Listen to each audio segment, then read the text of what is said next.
Ladies and gentlemen, boys and girls, welcome back to another episode. And if you're seeing this, hopefully we got some redemption. It's about 8:30 in the morning right now. And yesterday I was on the same lake. I was just ripping Ranger Rick around kind of my local area. I was bouncing a couple different lakes.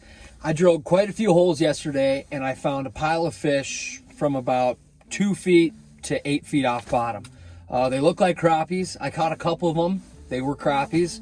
But for the amount of fish that I found, it didn't translate how many I could get to bite. So I don't know if they're very finicky or they're very pressured or is a time of day thing or a bait thing, but I'm going after redemption today. I'm trying to eat some fish. I'm trying to keep some fish. So whatever we catch, we're going to keep, obviously within our legal limit. But yeah, today I just need some redemption and I'm coming for blood. So.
I think we figured something out, boys.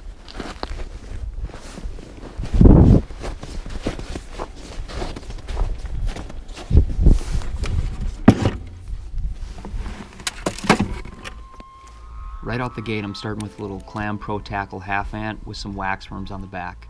But the day before, it seemed like it didn't really matter if I was using meat or if I was using plastics. It was more about the presentation and how slow I brought it up the water column. Sometimes later in March, these crappies will still be concentrated in the basins of the lake or the deepest parts of the lake, but they'll kind of concentrate underneath snowbanks or any dark cover they can get under. Today I found a bunch of crappies underneath a couple snowbanks, and they were loaded up, even though they weren't aggressive. After a few hours of fishing, I felt like I'd tried everything. I had went fast, I had went slow, I had dead sticked, and it seems like the only way I could get these fish to react was a very slow, steady pace of bringing it up through the water column. This is where having a spooler reel really came in handy. I could really kind of manage my line as I slowly brought it up the water column.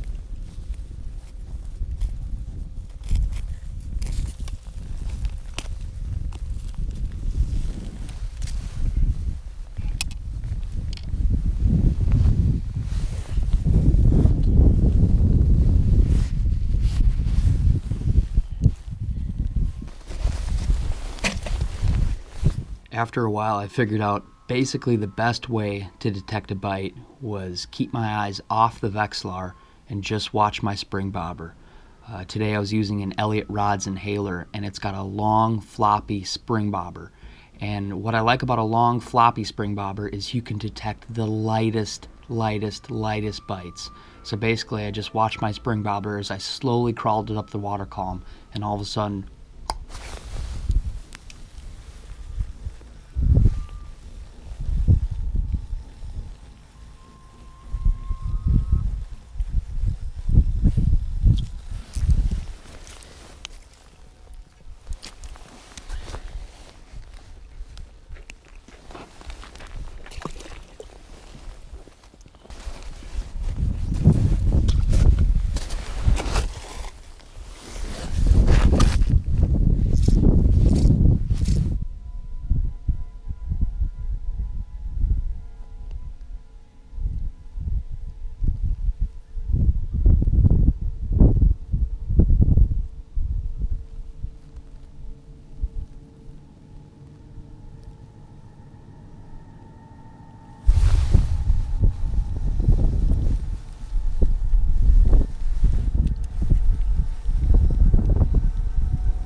slowly but surely.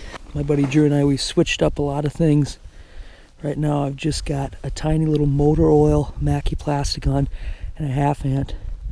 And oh my gosh, these are the most finicky crappies I've ever fished in my entire life. Not exaggerating one bit. They must be keying in on something. I don't know if it's bloodworms down there or just tiny little bugs, but they're stacked underneath this hole. But they don't really want to bite what I have. You just got to do it so right for them. Usually when there's a school of crappies, you fish the top of the school, but it seems like we're having to drop below them and kind of bring it up through them really slow. It's just weird. But either way, we're getting some and we're filling the bucket up. We're gonna have some fish tonight. this went on for hours, and a couple of my buddies even showed up and tried to catch these fish. One of them even Logan Swedberg. We fished for hours. We tried upsizing, we tried downsizing, we tried minnows, we tried tiny little flies. It seems like we tried everything under the sun to get these fish to bite. They were just so keyed in on whatever they were eating. Sometimes in March, crappies can key in on bloodworms or small bug hatches, and that's definitely what was happening here today. So any suggestions you guys have for baits going forward, I'd like to try this spot again and potentially kind of switch up my approach.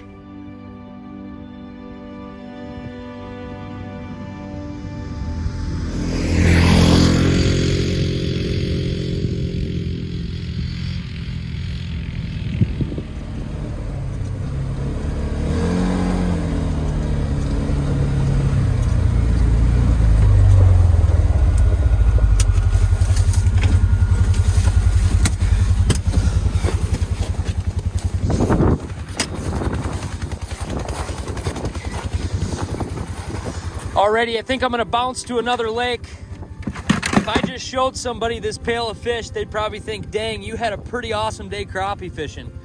It was good, but it was tough.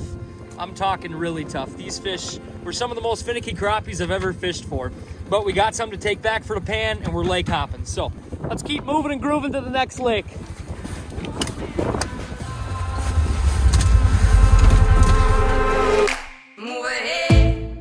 Oh my pretty babe, something ain't right.